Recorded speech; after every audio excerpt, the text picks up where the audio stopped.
mendakwa jumpa Nabi SAW. Khilaf. Yes, take it as khilaf. Boleh tak boleh jumpa Nabi ketika orang tu dalam jaga? Khilaf. Tinggalkan dia, khilaf. Tetapi apa yang dilakukan oleh Syekh Nazim Haqqani, yang disebarkan oleh beliau, ini bukan tentang khilaf. This is the next step of yaqadah, di mana dia ada kepercayaan bahawa setiap malam ada meeting, ada gathering of para Nabi. Meeting in that place, the place of 40 mihrab. Dalam ini disebut dalam Mercy Ocean 2. Dalam Mercy Ocean lain, idea ni tersebar di mana-mana. Meeting yang dihadiri 114,000 Nabi dan wali. Tiap malam dia berhadir. Dan Syekh ni dia boleh pergi ke meeting tu. Ini bukan yaqadah. Ini kepercayaan, ada gathering para Nabi dan para wali malam-malam yang dia boleh pergi join bila dia nak pergi, dia boleh sign out bila dia tak mau pergi. Tak, ini bukan ahli sunnah wal jamaah. This is not yaqadah. Kalau tuan-tuan rasa pelik apabila Ustaz Muaizat sebut terak, selak, tirai berbicara dengan Nabi SAW, ini 10 kali lagi teruk. There is a gathering, you can go, you can ask mana-mana Nabi yang nak tanya soalan dan dia jawab, dia boleh bagi tahu ke orang jawapan. Tak, ini bukan ahli sunnah wal jamaah. Yaqadah ya. Apa yaqadah? Seseorang yang dalam kerinduan kepada Nabi, dalam kecintaan kepada Nabi SAW, lalu dia melihat Nabi. Okey, khilaf. Betul dia lihat tu Nabi ataupun bukan Nabi, ada khilaf. Tapi kalau ada gathering yang tiap-tiap malam, yang dia boleh pilih bila dia nak pi assembly ini adalah satu perkara khurafat. Tak ada gathering yang semacam ini, melainkan dalam pemikiran mereka sahaja. Bismillahirrahmanirrahim. Assalamualaikum warahmatullahi wabarakatuh. Alhamdulillah. Fa inna ahsanal kalami kalamullah. Ahsanal kalami kalamullah wa khairal huda huda Muhammad sallallahu alaihi wasallam wa syarrul umuri muhdatsatuha fa inna kulla muhdatsatin bid'ah wa kulla bid'atin dalalah wa kulla dalalatin finnar. Bicara seorang ulama besar di kalangan Thariqat Naqsabandi asal Siprus, yaitu di Turki ya. Namanya Nazim Al-Haqqani, sebagai salah seorang tokoh Thariqah yang cukup terkenal di kalangan Thariqah, dan kebanyakan dari pengikut-pengikutnya diyakini sebagai wali Allah, diyakini oleh pengikutnya sebagai teman para nabi, bahkan melebihi nabi-nabi ya. Ya, cerita Al-Haqqani ini disampaikan oleh seorang ustadz Salafi di Perlis ketika terjadi diskusi antara Salman Ali dengan kelompok pendukung Thariqah. Intinya begini, bahwa Thariqah itu adalah sebagai salah satu cara untuk mempercepat proses pendekatan diri kepada Allah Subhanahu wa taala. Menurut mereka itu pendekatan diri kepada Allah dalam bentuk penyatuan yang melahirkan kasih sayang Allah sehingga diberi keistimewaan yang luar biasa, bahkan melebihi nabi-nabi. Dalam kisah Al-Haqqani ini, yaitu menceritakan tentang yaqdah, bertemu Nabi ketika yaqdah. Kalau menurut Salman Ali, kalau seseorang sedang berfikir tentang Nabi Muhammad sallallahu alaihi wasallam, kalau seseorang sedang membicarakan Nabi Muhammad sallallahu alaihi wasallam, apalagi ketika membaca kitab misalnya Sama'ilul Muhammadiyah karangan At-Tirmidzi, lalu tiba-tiba melintas wajah Nabi Muhammad sallallahu alaihi wasallam, itu masih menjadi ikhtilaf di kalangan ulama. Tetapi yang bisa menjadi khurafat, kisah khurafat itu adalah kisah yang tidak masuk akal, kisah yang keluar dari jalur, kisah yang tentu saja menyalahi kaidah-kaidah kesadaran sebagai umat Islam. Kisah nyeleneh, kisah gharib, atau kisah yang tidak ditolerir kebenarannya oleh Al-Quran dan As-Sunnah. Ya, bagaimana Nazim Al-Haqqani ini dikatakan pernah mengadakan meetingnya bahkan tiap malam ya, rapat tiap malam dengan 124 ribu nabi. Wow, hebat ya.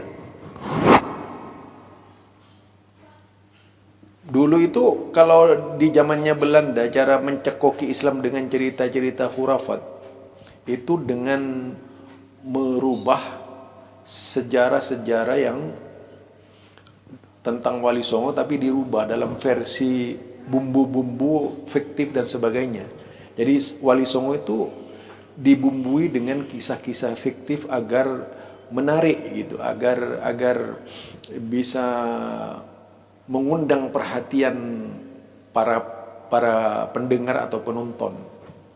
Itu biasanya yang terjadi. Nah, yang Al-Haqqani ini juga kisahnya sangat menarik.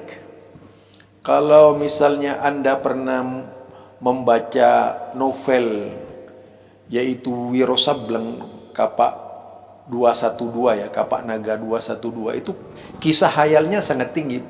Sama halnya dengan kisah Al-Haqqani. Nah, kalau juga kita baca cerita horor misalnya yang ditulis oleh Abdullah Arhab. Abdullah Arhab ini adalah seorang penulis horor yang luar biasa ya.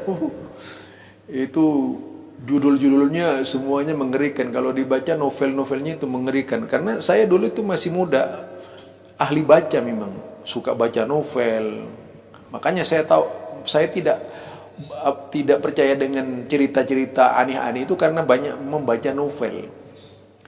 Sumber-sumbernya cerita-cerita itu kebanyakan bersifat novelisme gitu. Ya, bersifat novelisme. Termasuk ketika menceritakan kelebihan seseorang tidak pada tempatnya, itu sudah sama saja dengan menghancurkan reputasi dan kehormatan orang yang diceritakan itu sebenarnya. Ya, kayak kisahnya Al-Haqqani ketika meeting setiap malam bersama 124 ribu nabi.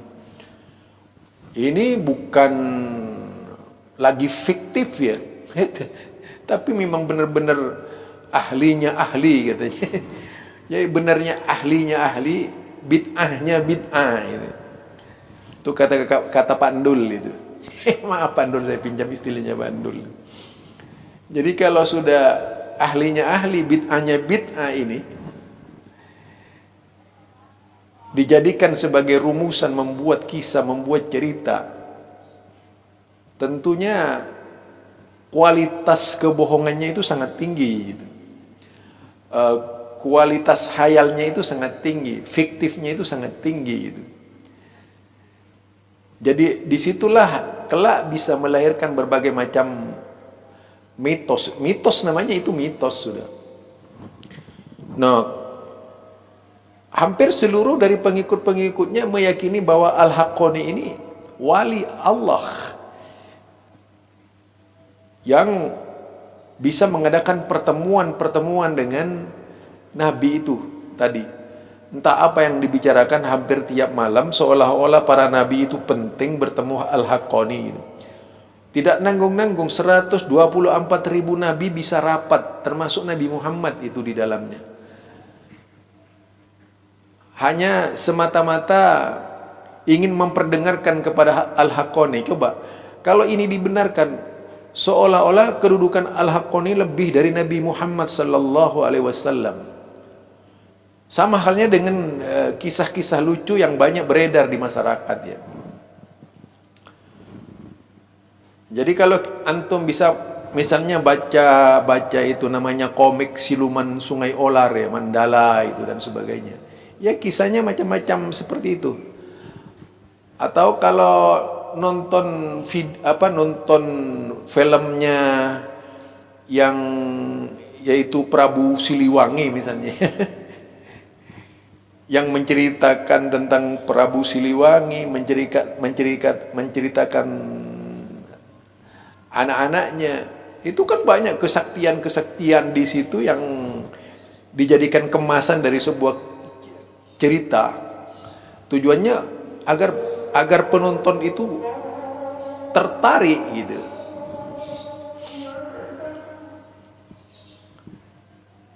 Jadi disitulah yang kita perhatikan dari cerita dusta, cerita fiktif, cerita yang beredar, cerita yang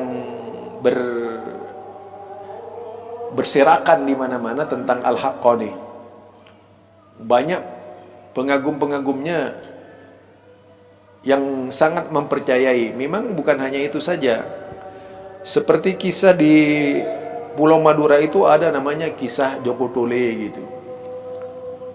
Kisah Joko Tole ini menurutnya lahir dari hubungan mimpi. Jadi mimpi yang melahirkan seorang anak. Persis kisahnya Nabi Isa alaihissalam.